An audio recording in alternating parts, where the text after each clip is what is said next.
This is a full and detailed review of the Marshall DSL1HR. This is a non-biased review with no agenda.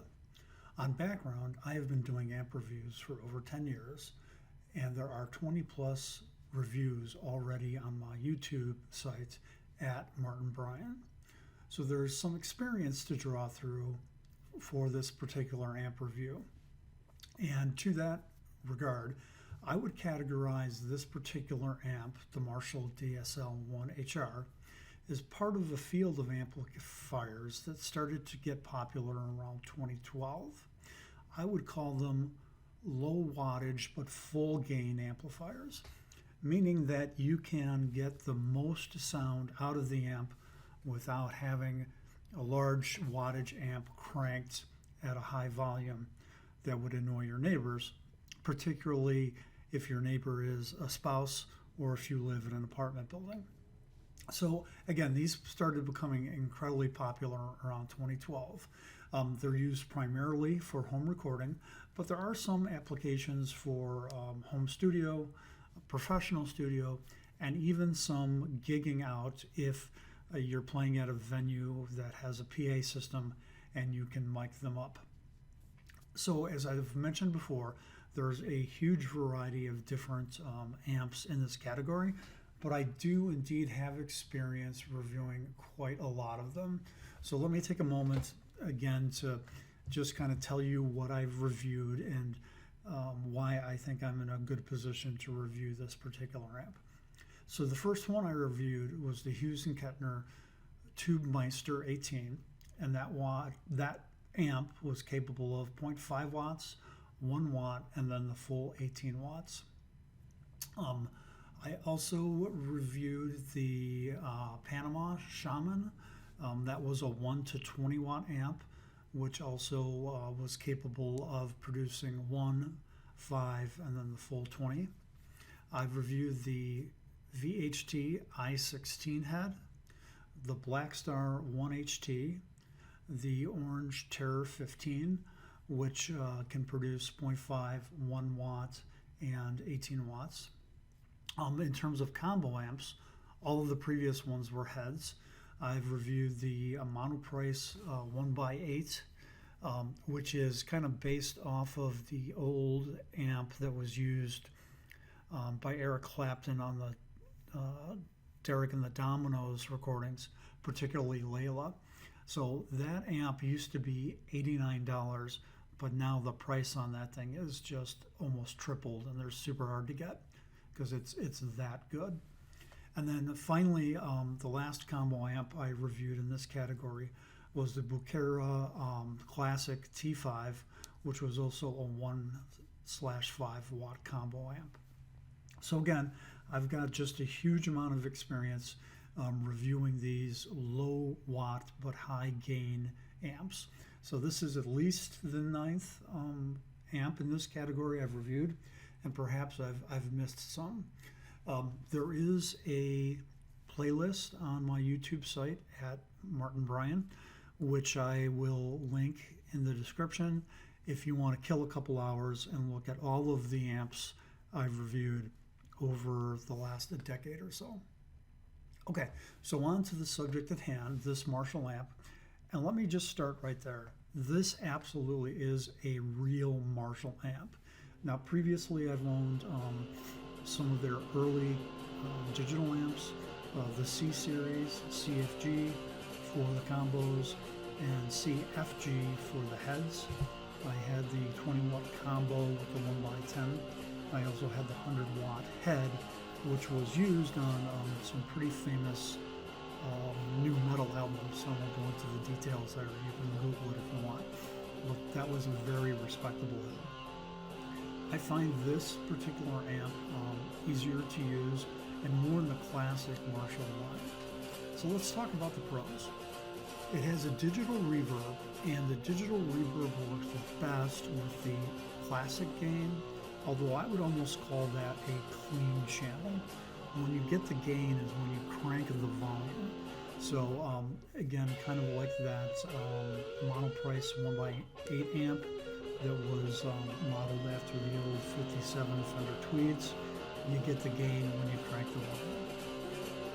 There is a CD/line in, which is an 8mm jack, which is a nice touch if you plan to play backing tracks and you've got an old CD player, or maybe an older Galaxy phone or tablet that's got an 8mm jack out. You can certainly use that. And there's a switch on there to cut it from 1 watt to 0.1 watt, which is a nice advantage. And then it sounds like a Marshall. It sounds like a real Marshall 2 amp. And you're probably asking yourself, well, Martin, how do you know what a real Marshall 2 amp sounds like, because you've only owned the digital ones? Well, many moons ago, before most of you were born, I was part of a group, a guitar ensemble consisting of at least 12 players, and by and large, all of those guys had, your classic JVM 100-watt heads.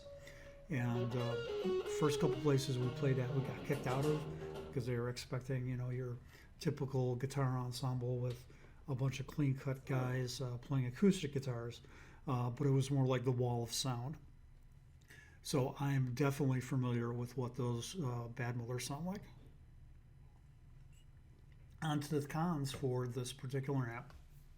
The digital reverb is good, but it's far less effective on the Ultra Drive. I mean, you can really barely hear it, even when you've got it completely cranked. It's far more effective on the classic gain or the clean side. The cab emulation has an 8mm jack out and not a 1/4 inch, which is standard.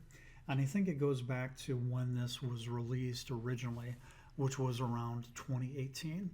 I think people back then still had, as I mentioned, CD players and Galaxy phones and Galaxy tabs, which at the time had the 8mm jacks. If you look at, some of the other things I have, such as the Orange Stomp, which is a 1/20 watt amp that fits on a pedal board that has a 1/4 inch jack out, and certainly the Orange Terror has a 1/4 inch emulation jack out, and so did the Hughes and Kettner that I reviewed earlier. So that is really kind of a strange choice, but again, it's probably from the age it was released, and you can use adapters to get it through to a 1/4 inch. So overall thoughts on this detailed review. New, this amp is about $549. You can certainly find it cheaper on Reverb now, a couple $100 cheaper. If your application is, playing at home, the unspoken reality of many guitar players out there is Sweetwater, Guitar Center, everybody's selling to all of these people, all of this gear, and maybe 5% of those people actually gig out. Everybody else is just jamming along to tunes at their home. So for that application, this is definitely, I would say, in the top 5 of all of the amps I've reviewed in this category, maybe even the top 3. It's not perfect for the application. In a lot of ways, the Hughes and Kettner is a better choice, but it's way more expensive, way more complicated, and way more twitchy. As I've found, the more complicated something is, what my dad used to say back in the day, I don't want to buy a car with power windows because that's something else that will break. I don't want to buy a car with a rear defroster because that's something else that will break. There's some truth to that. The Hughes and Kettner is a great amp, but it has got so many bells and whistles that even if all those bells and whistles are working, you can get lost in the interface. So the Marshall is just set up like a classic Marshall. I think everybody's either used one or seen someone use one or seen videos. So this is definitely at the right price points and right ease of use. Okay, well, I hope this detailed review has been helpful. If it hasn't, if you have questions or issues, please comment. And I'm going to make a unbridled plug. I have some goals for this YouTube channel. It's just something that I do to keep myself busy because I'm disabled. I have a number of pretty serious health problems, and this is something I can do where I can still use my brain and be active. So I just have goals of growing my channel, and I'm getting views and I'm getting likes, but what I'm not getting that YouTube and the evil algorithm really wants is subscribers. So please, subscribe and comment. That would be great. Thank you very much. This has been Martin Bryan, or my handle on YouTube is @MartinBryan. Thank you.